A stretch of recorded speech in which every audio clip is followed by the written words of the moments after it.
अस्सलाम वालेकुम एवरीवन, कैसे हैं आप सब। उम्मीद करती हूँ आप सब खैरियत से होंगे। मैं खैरियत से हूँ, पर मेरी तबीयत थोड़ी सी ठीक नहीं है। मुझे काफ़ी दिन से 2 दिन हो गए।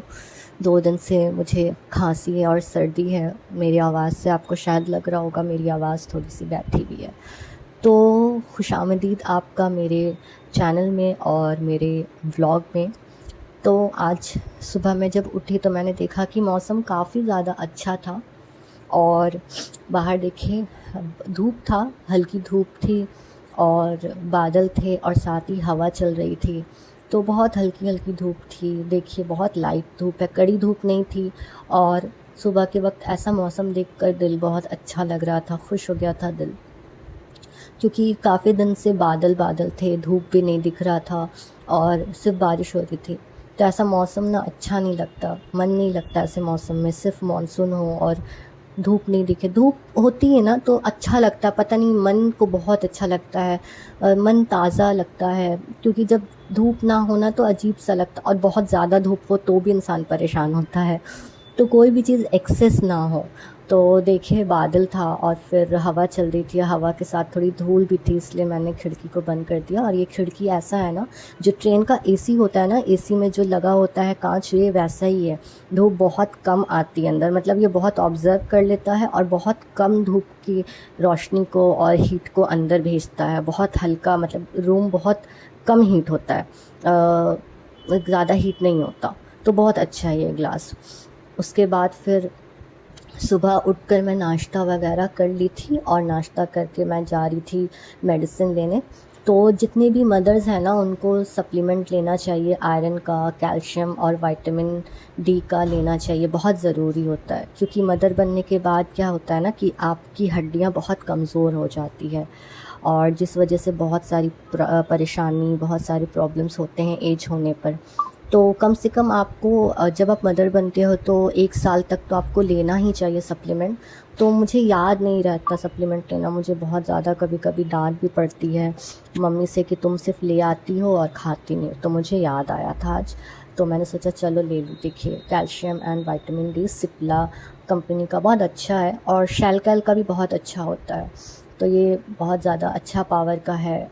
और एक आयरन का भी है, तो वो ख़त्म हो गया था, तो मैं जाऊंगी मार्केट लेने के लिए। और वो आयरन का भी अच्छे पावर का है। तो आपको पता है हम इंडियंस दाल चावल रोटी यही खाते हैं, फ्रूट्स तो बहुत कम इंटेक करते हैं। तो फ्रूट्स लेना चाहिए, क्योंकि दाल चावल और रोटी में क्या है, सिर्फ कार्बोहाइड्रेट होता है, उसमें विटामिन्स प्रोटीन्स नहीं होते। और प्रोटीन्स हमें, मतलब सर से लेके पैर तक हमें प्रोटीन्स की बहुत ज़रूरत होती है, क्योंकि हमारा हर एक चीज़, नाखून से लेके बाल तक प्रोटीन से ही बना होता है। और उसकी कमी से इन स्किन में प्रॉब्लम होती है, हड्डियों में प्रॉब्लम होती है, मसल्स में भी प्रॉब्लम होती है, पेन होने लगता है। तो मैंने थोड़ा सोचा ध्यान दूंगी अब से खुद पर, क्योंकि मेरी एज ही कितनी है, बहुत कम एज है मेरी। तो अगर अभी से मुझे ये सब प्रॉब्लम होने लगी ना बूढ़ों वाली, तो मैं क्या करूँगी। और सबसे ज़्यादा है ना, सेहत अच्छी होनी चाहिए, चाहे जो भी हो, सेहत ही सबसे पहला ख़जाना है।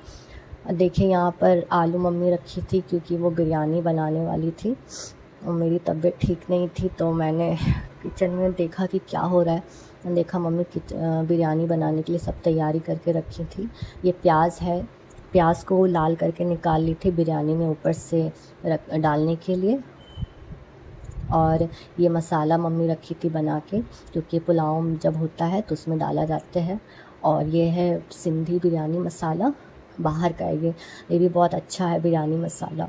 क्योंकि बिरयानी में जब तक अच्छे से मसाला नहीं डाला गया हो ना, तो खाने में मज़ा नहीं आता, फीका फीका बिरयानी। थोड़ा अच्छे से मसालेदार होना चाहिए। ये देखिए कैप्सूल है ये रोज़ लेना चाहिए, तो मैं अब से रोज़ लूँगी रेगुलर। और अपना आयरन का भी लेकर आऊँगी। तो अभी मैं व्लॉग बना रही हूँ, व्लॉग बनाने के बाद मैं जाऊँगी डॉक्टर के पास, अपने सर्दी और खांसी का भी दवा ले लूँगी और आयरन का भी ले लूँगी। हेलो, अस्सलाम वालेकुम। उम्मीद करती हूँ आप सब बिल्कुल ठीक होंगे। हो सकता है कि मेरी आवाज़ आपको थोड़ी सी भारी आ रही होगी, क्योंकि मेरी तबीयत बिल्कुल ठीक नहीं है। और मुझे 2 दिनों से सर्दी है और खांसी भी है। तो इस वजह से मैं व्लॉग भी अपलोड करने में मुझे प्रॉब्लम हो रही है, मैं व्लॉग नहीं बना पा रही हूँ। तो मैंने सोचा कि आज आप लोगों से कुछ बात की जाए, क्योंकि मेरा बात करने का बहुत दिल है आप लोगों से। तो मेरे दिल में एक बात आई। मैं बहुत सारे यूट्यूब पर वीडियोस देख रही हूँ आजकल। मतलब लड़कियों के घर बहुत ज़्यादा टूट रहे हैं, बिखर रहे हैं। और क्योंकि मैं खुद एक सिंगल मदर हूँ और अकेले लाइफ से लड़ना और खड़े रहना मजबूती से किसे कहते हैं, क्या है स्ट्रगल। एक लड़की जब कुंवारी होती है, वो अकेली होती है, तो वो अलग बात होती है। लेकिन जब वो एक माँ बन जाती है तो उसको क्या प्रॉब्लम आती है, कितनी सारी मुश्किलों का अकेले सामना करना पड़ता है, मुझसे बेहतर कोई नहीं जानता। तो बहुत लोग होते हैं जो मैंने देखा, जो लड़कियों को ब्लेम करते हैं कि लड़की को घर चलाना नहीं आता, लड़की अपना घर संभाल नहीं सकती, लड़की अपना घर नहीं चला सकती, या उसको कॉम्प्रोमाइज़ करना नहीं आता। अगर वो एडजस्ट की होती तो शायद उसका घर बच जाता, या वो थोड़ा सा कॉम्प्रोमाइज़ की होती, स्ट्रगल की होती तो हो जाता। क्योंकि लड़कियों को अपना घर चलाने के लिए, बसाने के लिए थोड़ा एडजस्ट करना ज़रूरी है। देखिए, सबसे पहली बात तो ये समझिए, घर एक इंसान से नहीं चलता। घर जो चलता है वो दो लोगों से चलता है, पहला मियाँ, दूसरी बीवी से। कभी भी घर एक इंसान से नहीं चलता। अगर कोई ये एक्सपेक्ट कर रहा है कि सिर्फ वाइफ ही घर चलाए और वाइफ के कॉम्प्रोमाइज़ करने से या वाइफ के स्ट्रगल करने से, एडजस्ट करने से अगर घर बस जाता है, तो ऐसा नहीं होता। क्योंकि ज़्यादातर औरतें, मैं बताऊँ तो 98% लड़कियाँ एडजस्ट करती हैं ससुराल में, और एडजस्ट करती हैं सिर्फ अपना घर बचाने ही के लिए। वो ससुराल में, आप लोगों ने देखा होगा, बहुत कम लड़कियां हैं जिस तरह से वो मायके में रहती हैं, ससुराल में बहुत कम ही रहती होंगी उस तरह से खुल कर जीना, बिल्कुल फ्रीली रहना। क्योंकि वो उसका घर होता ही नहीं है। पहली बात, वो अपने सास ससुर के घर गई होती है, हस्बैंड के घर गई होती है। जो उसका घर नहीं होता, सबसे पहले उसे ये जताया जाता है कि ये उसका घर नहीं है, और वो आज़ादी से वैसे नहीं रह सकती जैसे वो अपने मायके में रहती थी। और दूसरी बात ये कि देखिए, रिश्ता दो लोगों से चलता है। जैसे मैंने बताया, होता क्या है हमारे इंडियन फैमिली में कि सब ये उम्मीद करते हैं कि लड़की घर छोड़कर आइए अपना, वही सब कुछ करे, एफ़र्ट भी वही लगाए, सारा काम वही करे। उसके बाद अगर उसको दो बात भी हम सुना रहे हैं, जबकि वो सारा घर का काम कर रही है, ठीक है, सुबह उठ रही है, वो अपने घर में, अपने मायके में नहीं उठती थी, लेकिन वो ससुराल आकर वो सारा काम कर रही है।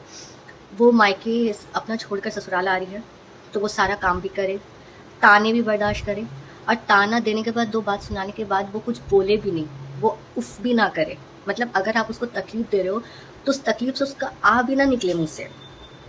तो ये होती आइडियल बहू, ये होगी अच्छी बहू। अगर आप उसको तकलीफ़ दे रहे हो और वो आपको पलट कर ये भी नहीं कह रही कि मुझे इससे तकलीफ़ हो रहा है, या फिर वो बहुत बर्दाश्त कर रही है, माना बहुत बर्दाश्त कर रही है, सब्र कर रही है, तो लोग ये समझते हैं कि इसका तो काम ही है सब्र का, ये तो कर ही लेती है, तो कुछ तो बोलती ही नहीं है, उसको तो कुछ भी कह दो, ये तो पलट कर जवाब ही नहीं देती, तो उसके साथ करते रहो जो ये करती है।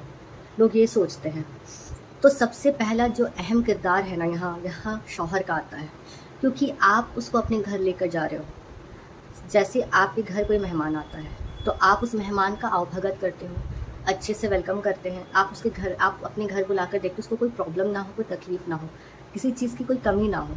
अगर वो आपके घर में आ रहा है, वो इंसान या कोई वो मेहमान, तो उसको किसी भी चीज़ की तकलीफ़ ना हो, उसको कोई शिकायत ना हो, वो आए, बहुत अच्छे से रहे, ठीक है। हम सिर्फ 2 घंटे के मेहमान के लिए इतना कुछ करते हैं, पकाते हैं, खिलाते हैं, उसको हर आराम देते हैं, एसी ऑन कर देते हैं, उसको अच्छे से बैठाते हैं, आराम से बोलते बैठिए ना, पैर ऊपर करके बैठिए, ऐसे क्यों बैठे हैं, क्या खाइएगा, क्या चाहिए आपको। बहुत अच्छे से हम लोग अपना इखलाक दिखाते हैं 2 घंटे के मेहमान के लिए। जहाँ एक लड़की आपके परिवार को संभालने के लिए, आपके परिवार को आगे बढ़ाने के लिए, और आप आती, ज़ाहिर सी बात है, वो माँ बाप का ख्याल रखती है, घर में खाना बनाती है, सब कुछ करती है, वो आपके लिए आ रही है, तो आप उसके साथ क्या करते हैं, आप फॉर ग्रांटेड लेते हैं कि अरे ये तो हमेशा यहीं रहेगी, ये तो कहीं जाएगी नहीं, अब तो ससुराल आ रही है, कहाँ ही जाएगी, तो इसके साथ जो मर्ज़ी चाहे करो, जैसे चाहे इसको रखो, ये थोड़ी ना कहीं जाएगी, या थोड़ी ना कुछ कर लेगी। क्या कर लेगी, लड़की है, मजबूर है, माँ बाप शादी कर दिए, माँ बाप भी थोड़ी ना कुछ करेंगे, माँ बाप भी सुनेंगे, लड़की तो सुनी रही, माँ बाप भी दबे रहेंगे क्योंकि लड़की के माँ बाप हैं। यही सोच के लड़के के माँ बाप लड़की के साथ ज़्यादती करते हैं, और उनको पता होता है कि वो गलत कर रहे हैं लड़की के साथ। ऐसा नहीं कि उनको मालूम ना हो कि हम क्या कर रहे हैं, सही कर रहे हैं कि गलत, उनको पता है हम गलत कर रहे हैं। उनको पता है कि हम अपनी बहू के साथ ताना दे रहे, उसका हक मार रहे हैं, जो हक उसको मिलना चाहिए वो हक उसको नहीं दे रहे, ठीक है। और तीसरा सबसे बड़ा जो चलता है ना पॉलिटिक्स घर में, वो चलाती है नंदे। ये जो नंद है ना, ये सबसे बड़ी गंध है। सच कहती हूँ, बहुत लोगों को सुनकर बुरा लग रहा होगा, बट 90% जो नंद होती है ना, वो गंध ही होती है। आज तक मैंने कभी नहीं सुना होगा कि कोई नंद आके अपनी भाभी का घर बसाई हो। हाँ, बहुत सारी अच्छी नंदें जो हैं वो बहुत अच्छी भी होती, बिल्कुल बहन की तरह रहती है, अपनी भाभी के साथ बिल्कुल फ्रेंड की तरह रहती है। मैं उनको नहीं कह रही हूँ, उनको छोड़कर जो ये काम करती है ना, कान भरने वाला, अपने भाई का घर बर्बाद करने वाला, अपनी माँ का कान भरती है कि मम्मी आपने ऐसे क्यों किया, ये भाभी को करना चाहिए था, आपने भाभी से ये क्यों नहीं करवाया, आपको भाभी से ये करवाना चाहिए था, अच्छा भाभी ने ये किया तो आपको उस वक्त ये जवाब देना चाहिए था, ये बोलना चाहिए। वो आती है मायके और मायके आकर सबका कान भरने लगती है। अब जाहिर सी बात है, आप शादी करके जब गए हो अपने घर पे, तो आप ये भी तो सोचो कि आप एक बहू हैं, आपकी शादी हो गई है। अगर शादी हुई तो आप ये भी समझिए, अगर आपके साथ कोई ऐसा करता, अगर आपके खिलाफ कोई कान भरता या भड़काता, कैसा लगता? क्योंकि आपके घर में कोई नहीं है ऐसा करने वाला, आपको अच्छा ससुराल मिल गया है, तो आप दूसरे के साथ ऐसा करेंगे? कहते ना, जब लोगों के साथ खुद पर बीतती है ना कोई तकलीफ़, कोई मुसीबत, बस वही समझता है कि उस तकलीफ़, उस मुसीबत का जो दर्द है ना, वो कैसा महसूस होता है। तभी कहते हैं कि जिस पर बीतती है ना, सिर्फ वही समझता है, जिस पर बीत चुकी होती है ना, वही जानता है। जो नहीं किसी दर्द से, किसी तकलीफ़ से या उस प्रॉब्लम से गुजरा ना, उस प्रॉब्लम का दर्द नहीं समझ सकता कोई कभी। और मैं सच बताती हूँ, कोई भी बहू इतनी बुरी नहीं होती। हाँ, मैं मानती हूँ कि कुछ % लड़कियाँ बुरी होती हैं जिनको अच्छा ससुराल मिलता है, पर वो ससुराल में आकर बदमाशी करती है, आग लगाती है, अपने सास ससुर की बात नहीं मानती है, अपने हस्बैंड को खिलाफ़ करती है, बट वो बहुत कम है। क्योंकि एक दूसरे के घर में आकर, उसके घर में अगर दादागिरी चलाना, किसी और के घर में आकर वहाँ पे आप अपना राज जमाना, ये बहुत मुश्किल काम है। और सास तो भाई सास ही होती है, सास के होते हुए बहू का राज चल जाए, ये बहुत कम है। हाँ, जो चंट लड़कियाँ हैं ना, वो कर लेती हैं ऐसा, लेकिन ज़्यादातर लड़कियाँ ऐसा नहीं करती, क्योंकि वो खुद ही डरी सहमी आती है। अपने ससुराल जाती है क्योंकि उसको पता है कि मेरा घर नहीं है, मैं शुरू से यहाँ रही नहीं, मैं नई जा रही हूँ, पता नहीं मेरी कौन सी हरकत, मेरी कौन सी चीज़ किसको बुरा लग जाए। वो खुद डरी सहमी सी ससुराल में रहती है, दब कर रहती है, चुप रहती है। अगर मान लो उसके साथ कुछ ऊंच नीच हो भी रहा हो या किसी किस्म का भेदभाव भी किया जा रहा हो, जैसे होता है ना कि इन नाइंसाफ़ी कि इस चीज़ में बेटी को कुछ ज़्यादा माना गया, ज़्यादा दिया गया, या उनको किसी चीज़ की छूट दी गई, बहू को नहीं दी गई, बहू को ज़्यादा स्ट्रिक्ट रखा जा रहा है और बेटियों को आज़ादी दी जा रही है। बहू के लिए, बेटियों के लिए ये चीज़ सही है और बहू अगर वो काम करे तो वो चीज़ गलत है। जो इस तरह की चीज़ें होती हैं ना, वहाँ खुद ही जो लड़की आती है ना, वो डर के बेचारी रहती है। वो क्या उस ससुराल में ज़्यादती करेगी या किसी के ऊपर जुल्म करेगी। हमारा जो माशरा है ना, ये जो ससुराल है ना, हमारे माशरे में ससुराल ज़्यादा जुल्म वाले होते हैं। लड़कियां बहुत कम होती जो आकर कुछ करती हैं, वरना अगर ऐसा होता ना तो ज़्यादातर तलाक़ें नहीं होती, ज़्यादातर लड़कियों के घर नहीं उजड़ते। ये घर उजड़ते हैं सिर्फ माँ बाप और बहन लोगों की वजह से, क्योंकि जो माँ बाप अपनी औलाद का हाथ नहीं छोड़ते ना, वो औलाद कभी आगे बढ़ना भी नहीं सीखता। औलाद की जब आप शादी कर दी तो मज़हब में है कि आप औलाद की ज़िंदगी में दखल ना दें। आप अपने बेटे से जो भी फ़र्ज़ है बेटे का, वो बेटा आपका निभा नहीं रहा तो आप उसको बोल सकते हैं कि तुम मेरा ये फ़र्ज़ नहीं निभा रहे हो, तुम मेरा ये हक़ अदा नहीं कर रहे हो। और माँ बाप को देखने का हक़ बेटे का है। हाँ, इख़लाक़न बहू को भी करना चाहिए, मैं ये कहूँगी बहू को भी करना चाहिए, पर आप उसको टाइम तो दीजिए। जो लड़की 20 साल, 22 साल, 25 साल अपने माँ बाप के घर में रही, जिस उसूल में रही, फ्रीडम के साथ रही, जिस हिसाब से रहती थी, उठती थी, बैठती थी, खाती थी, जो आदत है वहाँ उसका, जो टाइम है उसका, जो रूटीन है वहाँ वो उसका, जो वो 20-22 साल से करती आ रही है, अचानक से एक दिन में एकदम यूँ पलट जाए 360 डिग्री में। मुझे लगता है कि जो ये सोचते हैं ना कि आई है और आज से ये बिल्कुल मेरे रूटीन के हिसाब से एकदम पूरा मैच करते हुए करना चाहिए, चलना चाहिए। मैं कहना चाहती हूँ कि क्या आप अपनी बेटी से ही एक्सपेक्टेशंस रखते हैं?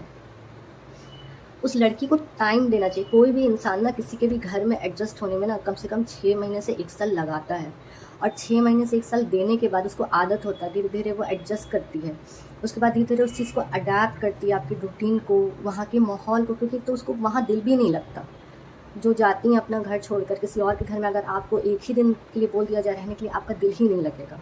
क्या आपका दिल लगेगा अपना घर छोड़कर किसी और जगह, किसी और माहौल में, किसी और कि घर में कोई और है, आपकी कोई फैमिली का कोई नहीं है, वहाँ पे अगर आपको बोल दिया जाए रहने, क्या आप वहाँ पे एडजस्ट कर लोगे? एक दिन में आपका दिल लग जाएगा? नहीं लगेगा आपका दिल। एक तो उसका दिल नहीं लगता और ऊपर से उसको एडजस्ट करने का एक्सपेक्टेशन रखा जाता है। बिल्कुल भी ये मुझे लगता है कि ये डाइजेस्टेबल ही नहीं है। और उसको फिर एक ही महीने बोला जाता है कि बहू ऐसी है, बहू ऐसा नहीं करती, वैसा नहीं करती। आप उसको टाइम तो दीजिए, आप उसके साथ कोऑपरेट तो करिए। अगर उससे कुछ गलती हो रही है तो आप उसको माफ़ कर दीजिए या नज़रअंदाज करिए, लेकिन ऐसा कोई नहीं करता। इसी वजह से रिश्ता ख़राब होता है। अगर माँ बाप समझने वाले हों ना, कोऑपरेटिव हो ना, सास ससुर, लड़के के माँ बाप, तो कोई रिश्ता ख़राब ना हो।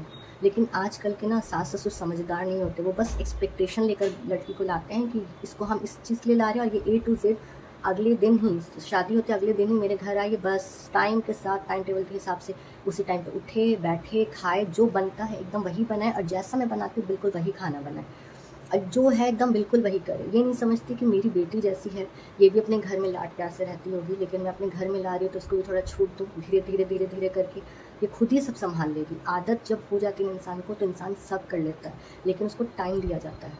बट नहीं होता ऐसा, नहीं दिया जाता टाइम, ना उसको समझा जाता है वहाँ पे। बस नहीं की या कोई गलती होगी तुरंत माँ बाप को कॉल घुमाया जाता है, फ़ोन लगाया जाता है, आपकी बेटी ऐसे कर रही है, आपकी बेटी वैसे कर रही है, आपकी बेटी तो ये नहीं आता, आपकी बेटी को तो वो नहीं आता, आपने उसको कुछ सिखाया नहीं है, या आपकी बेटी ऐसे कर रही है। यहाँ पे आप लोग खुद मुझे कमेंट करके बताइए कि मैं जो भी कह रही हूँ क्या वो नाजायज़ बात कह रही हूँ। और अगर आप एग्री होते हैं तो आप प्लीज़ कमेंट सेक्शन में बताइए कि क्या आप मेरी बात से एग्री हैं।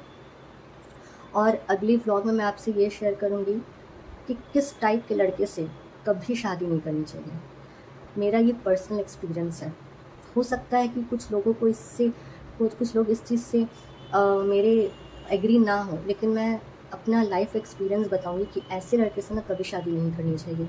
लाइफ बर्बाद हो जाती है आपकी। और ऐसे लड़के से तो कभी किसी की शादी ना करें, अपने घर में, अपने रिलेटिव में कभी नहीं करें, क्योंकि जो लड़का ऐसा होगा ना वो कभी घर परिवार संभाल नहीं सकता, चलाना तो दूर की बात है, संभाल ही नहीं सकता। क्योंकि शादी बहुत बड़ी जिम्मेदारी है, शादी खेल खेल बच्चों का काम नहीं होता, बहुत समझदारी से चलाने वाला रिश्ता है ये नहीं कि बस यूँ ही कर दी आपकी ज़िंदगी में, बस एक इंसान आके एक जगह ले लिया बस उसके लिए शादी बहुत बड़ी जिम्मेदारी है। आपको बैलेंस बना के चलना होता है अपने माँ बाप में और अपनी वाइफ में।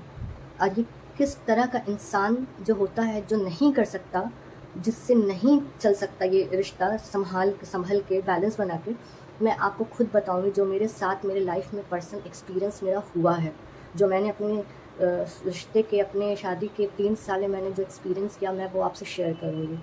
तब तक के लिए मिलते हैं अगले व्लॉग में। आप लोग मेरे लिए बहुत सारी दुआएं करिएगा, मेरे चैनल को सपोर्ट करिएगा, और उम्मीद करती हूँ आपको आज का व्लॉग पसंद आया होगा। चलिए, अल्लाह हाफ़िज़।